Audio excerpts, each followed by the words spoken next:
Okay guys, so I ordered this tactical shotgun, budget tactical shotgun. It's a Silver Eagle SE122. Now it came with a 2-round mag and a 5-round mag.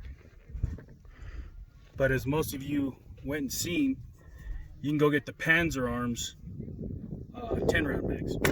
So I ordered 2 of those, but I wanted more. So I got the VR60 19-round mag,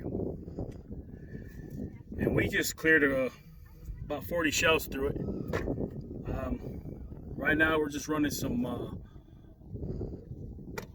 cheap loads because we're shooting clay. But I got this for about 56 bucks, and it does work. As you can see,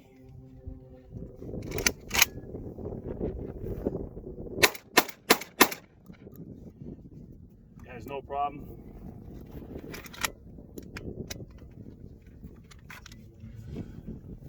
So if you're looking for a 19-round mag for your SE122, you can get it. It's the VR60 19-round mag. 2 3/4 shells only. All right, thank you.